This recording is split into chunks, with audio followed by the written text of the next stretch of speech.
coming up. Over 600 million people don't have access to basic electricity. More climate meetings, more talks. Activists and world leaders discuss global warming, but the mood at the World Economic Forum, grim. Several parts of our planet would be uninhabitable, and for many, it will mean a death sentence. Record droughts and heat across the Horn of Africa, making water scarce and sparking fierce battles for resources. A look at the TRT World documentary that highlights the challenges tens of millions of people in the region face. But first, what do we want? Climate justice! Do we want it now? Greta Thunberg and fellow activists faced more accusations of staging their own arrests. Are you a child actor or an expert? How would you describe yourself? This is Just 2 Degrees on TRT World. It's the best day, and I'm feeling fine.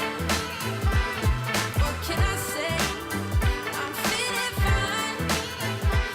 fine. I'm Regan Devine, welcome to the programme. Before we get into it, let's touch base with Greta Thunberg. Earlier this week, we talked about her arrest in the German town of Lützerath, her release and the ensuing accusations that her interaction with police was all staged for the media. Well, it wasn't too long after that, when she arrived in Switzerland for the World Economic Forum, that more reporters came gunning for her. And during a pervasive and sometimes very awkward interview, all Greta could do was laugh. Greta, how many times did you rehearse your arrest at the German coal mine? How many times did you rehearse it? Because it looked staged. Is it true? How many times did you rehearse your arrest? Greta, it's getting quite cold in Davos. When can I expect some global warming?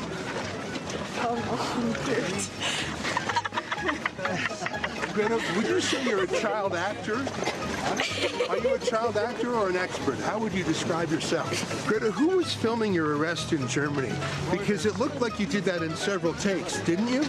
You were posing with the police. It's very likely that the German police and RWE fossil fuel company would stage an arrest. Well, how many times were you arrested? But you know, I'm just a young person. I tend to laugh at most things.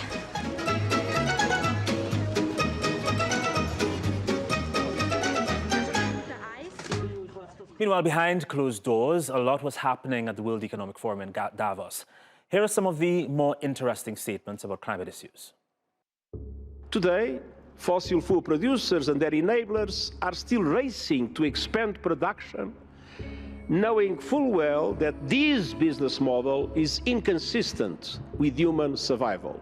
It's a very exclusive elite that is gathering here, still talking about how to create economic growth and how to make more money. We seem to be listening to them rather than the people who are actually affected by the climate crisis, the people who are living on the front lines, and that kind of tells us the situation, how absurd this is. We know that, currently just in Africa, over 600 million people don't have access to basic electricity.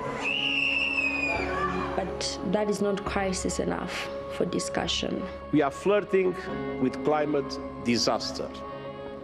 Every week brings a new climate horror story. If we are not able to transform the energy sector, we have no chance whatsoever to reach our climate targets. Greenhouse gas emissions are at record levels and growing. The commitment to limit global temperature rise to 1.5 degrees is nearly going up in smoke. Y por otro lado, decidimos también que no vamos a conceder nuevos contratos de exploración de gas y de petróleo. Eso ha sido, por supuesto, muy polémico a nivel nacional, pero para nosotros esa es una señal clara de nuestro compromiso en la lucha contra el cambio climático. The battle to keep the 1.5 degree limit alive will be won or lost in these decades, on our watch. And right now, we have to confess that the battle is being lost.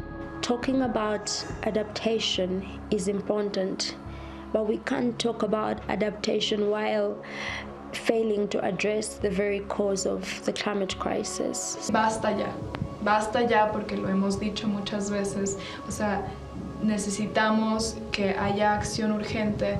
The urgency of the crisis is evident, and people are dying, and it's like our leaders are playing games and they don't see the challenge that is happening.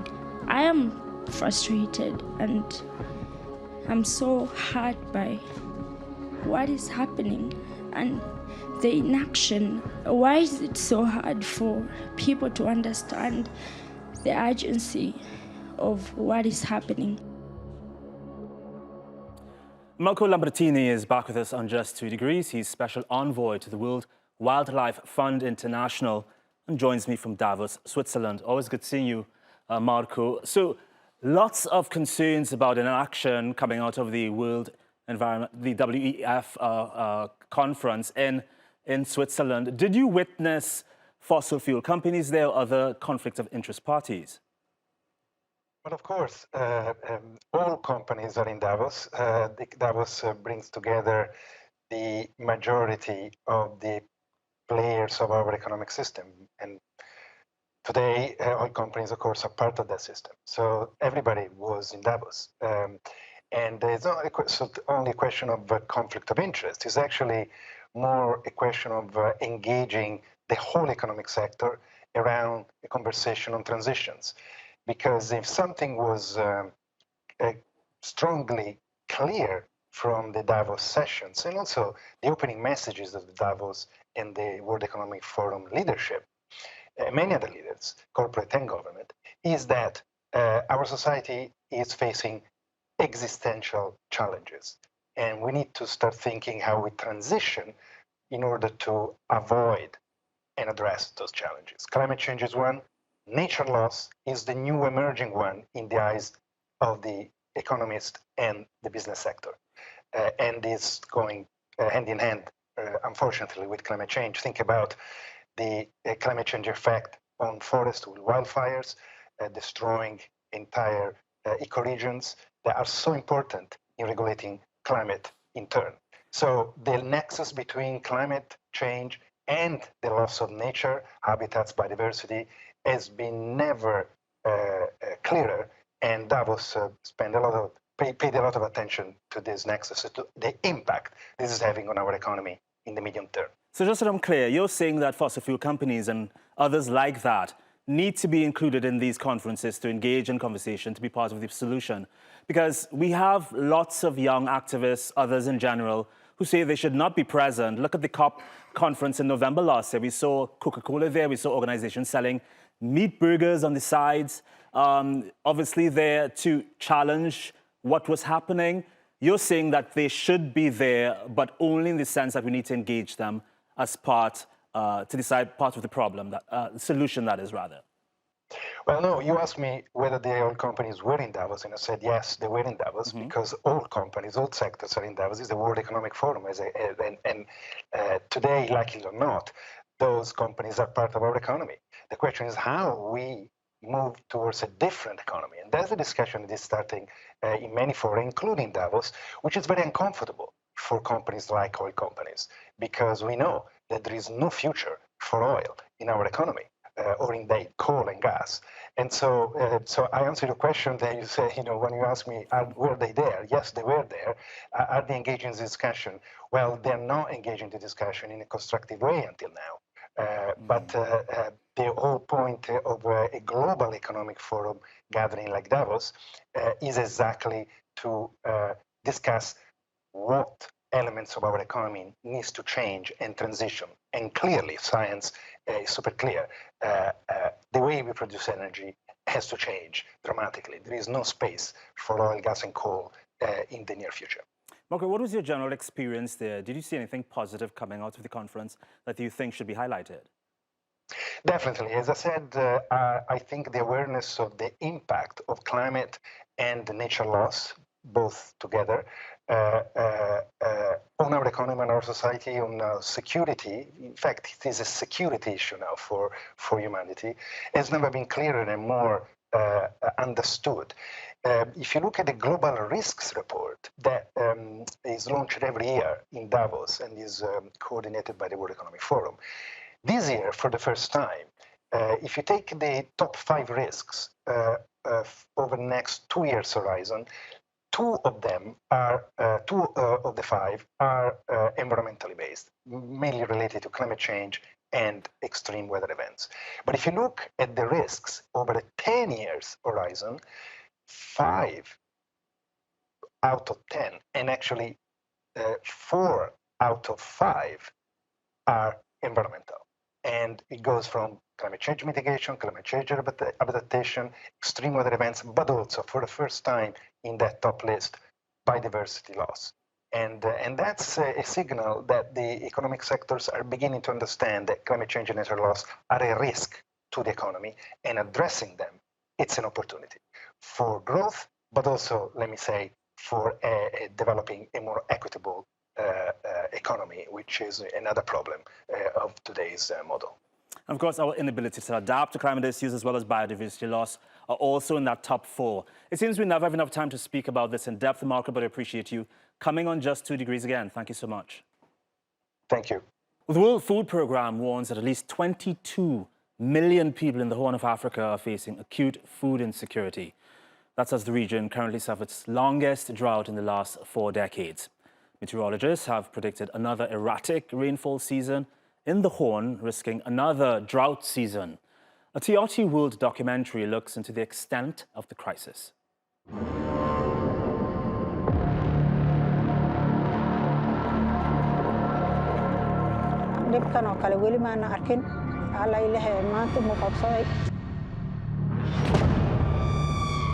The land known as the birthplace of humanity now barely supports life. The search for water has become a full-time job. And it's also a dangerous one. Hiyo kisima watu ndio wanachimba na mkono. Sasa kila siku wanabomoka.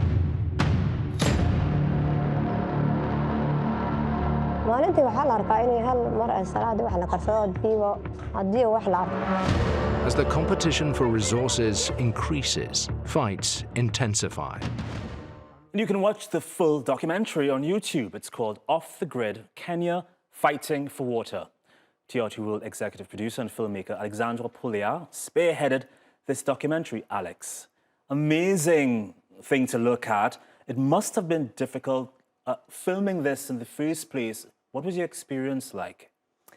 Well, Regan, it was a pretty dire situation for the people there. I mean, we visited all the most affected areas from the eastern part of the country to the northern part of the country. Some of those places basically haven't seen a drop of water for years. So you can imagine how the situation is like, or maybe you can't. It's just all the rivers have dried up. There's no pasture. There's basically nothing. So... And this is all just south of the Horn of Africa. When you see people there, how are they getting by every day? Well, the thing is, and that's kind of like what is pretty much remarkable, is like people are pretty much resilient and they don't have the choice. It is a matter of survival for all of them. So they are getting by, but to survive, they have to spend most of their time looking for water, getting water. Some of them would queue for days to get water.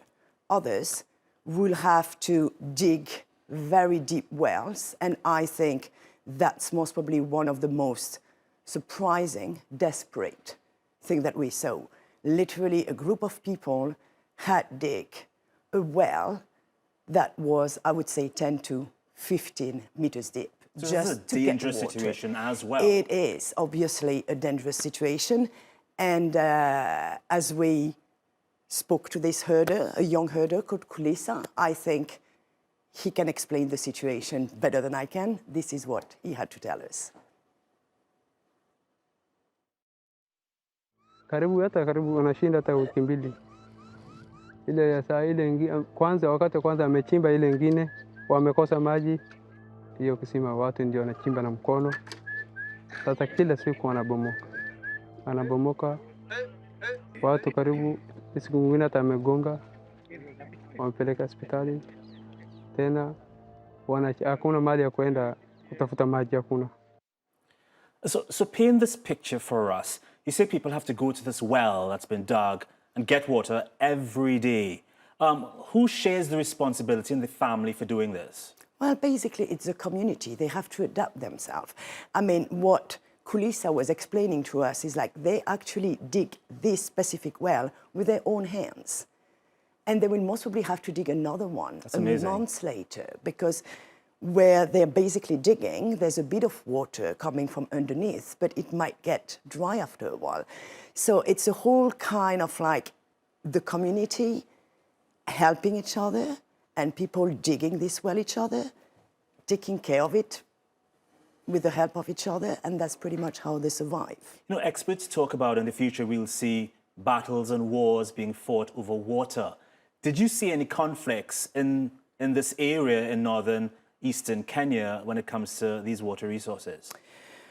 Well, the thing is like, and this unfortunately has to be expected, if you have scarce resources, not enough resources, so of course people are going to start fighting to get their share of resources. We witnessed a few types of conflicts. One which is even, I guess, like more difficult for and makes people's life more difficult is the new conflict that is appearing between the wild animals and the people. You're seeing animals and people are fighting for water? Yeah, because, I mean, if there's no water, there's no resources, there's no pasture. So, of course, humans are affected, their livestock are affecting, but so are the wild animals. So, mainly the elephants now. And we witnessed, and we went to a few like preserved area national parks, and we saw that the elephants, because they don't have enough water, they don't have enough pasture, they basically have to move closer to people's home where they can get water and food. This is fascinating because wild animals generally stay away from human populations, but now they're being forced closer together. Well, they don't have a choice. It's a matter of survival for them as much as it's a matter of survival for people. So you've got this human-wildlife conflict, which is nothing really new, which existed before, but which is just getting worse, and which basically is really adding to the burden of people because they are scared. I mean, we visited this school, for example, when elephants are been destroying a water tank. I mean, meaning that there's no water anymore left in the school. Plus, you also have people now, more and more of them, getting attacked by elephants because elephants are hungry. And when they're hungry, of course, they're also angry, and they just try to get their share. And of course, we've seen from the past that if a wild animal attacks a human, then there's no other recourse but to kill the animal? Well, I mean, elephants are a protected species. And I mean, I don't think that the community wants in any way, and no one wants in any way to kill those animals.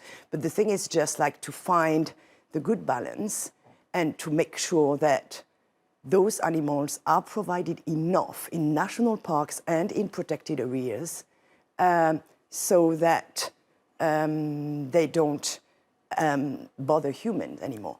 There is another type of conflict, of course, that we need to talk about, is conflict between humans themselves.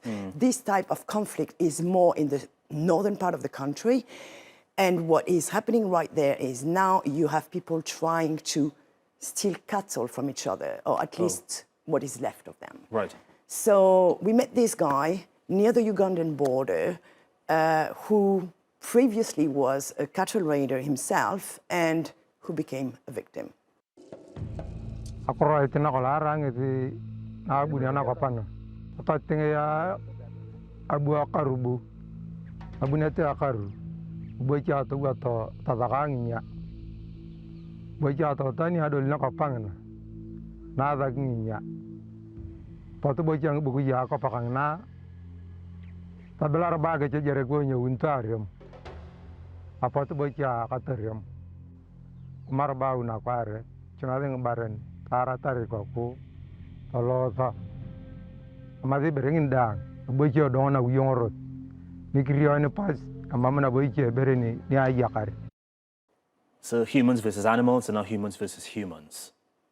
Yeah, I mean that's basically, unfortunately, as a result of the climate change that people are experiencing, it's kind of unfortunately it's human life also. The problem, especially in this northern part of the country, it's like it was already a bit of a volatile region. It's a region that is bordering Uganda, South Sudan, Ethiopia, and you've got a flow of arms pretty much running. But the more people are getting hungry, the less they have. Don't forget, most of these people are herders. They survive on one thing, their livestock. Almost all their livestock have died. So it's kind of like, it's a way for them to try to get from another. Nevertheless, there are many organizations, and we also met them, who are really trying to contain this violence and make sure that the conflicts between the different communities can be solved. Once again, this full documentary is on YouTube. It's called Off the Grid, Kenya Fighting for Water. Alexandra, thank you so much for coming on the show. Thank you very much for having me. Well, Veganuary is nearly done. Hundreds of thousands of people are trying to avoid all animal products in January. A fraction of them will adopt the lifestyle even after the challenge ends. Veganuary raises awareness about animal suffering, healthier meal options, and the climate crisis. But there are some people who opposed the idea to take part in a parallel campaign called Veganuary. That's all about encouraging the consumption of sustainable animal products. It's also about buying from local producers that use nature-friendly farming methods. We've got the People for the Ethical Treatment of Animals here on Just 2 Degrees. Anissa Poutois is the organization's media and communications manager. Anissa, what a month it has been. Learning curves, lots of seeing people struggle through this month. Talk to me about people who you know are doing Veganuary for the first time. What did they tell you it was like? Well, thank you for having me. Yeah, we know that this year every year there's more and more people doing Veganuary, whether it's for animals, for the planet, or for their own health.